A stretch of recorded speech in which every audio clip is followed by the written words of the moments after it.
Hello, family. 1 Samuel chapter 1. There was a man from Ramathaim Zophim in the hill country of Ephraim. His name was Elkanah, son of Jerhom, son of Elihu, son of Tohu, son of Zaph, an Ephraimite. He had two wives, the first named Hannah and the second Peninnah. Peninnah had children, but Hannah was childless.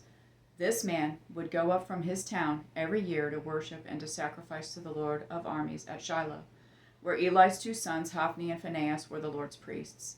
Whenever Elkanah offered a sacrifice, he always gave portions of the meat to his wife Peninnah, and to each of her sons and daughters. But he gave a double portion to Hannah, for he loved her even though the Lord had kept her from conceiving. Her rival would taunt her severely, just to provoke her, because the Lord had kept Hannah from conceiving.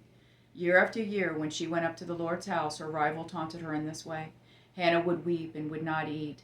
"Hannah, why are you crying?" her husband Elkanah would ask. "Why won't you eat? Why are you troubled? Am I not better to you than 10 sons? On one occasion, Hannah got up after they ate and drank at Shiloh. The priest Eli was sitting on a chair by the doorpost of the Lord's temple. Deeply hurt, Hannah prayed to the Lord and wept with many tears. Making a vow, she pleaded, "Lord of armies, if you will take notice of your servant's affliction, remember and not forget me, and give your servant a son, I will give him to the Lord all the days of his life, and his hair will never be cut." While she continued praying in the Lord's presence, Eli watched her mouth. Hannah was praying silently, and though her lips were moving, her voice could not be heard. Eli thought she was drunk, and said to her, "How long are you going to be drunk? Get rid of your wine." "No, my lord," Hannah replied, "I am a woman with a broken heart. I haven't had any wine or beer. I've been pouring out my heart before the Lord. Don't think me as a wicked woman. I've been praying from the depth of my anguish and resentment." Eli responded, "Go in peace, and may the God of Israel grant the request you've made of him."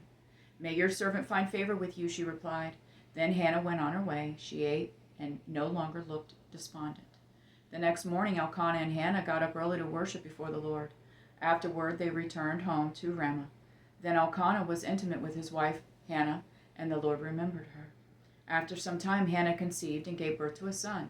She named him Samuel, because she said, "I requested him from the Lord."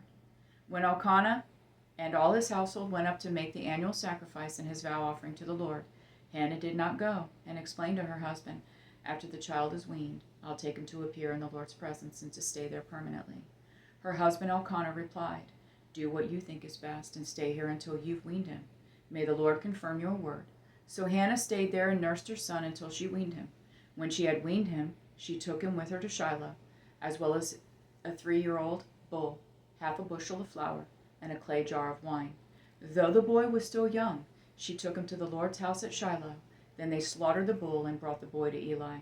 "Please, my lord," she said, "as surely as you live, my lord, I am the woman who stood here beside you praying to the Lord.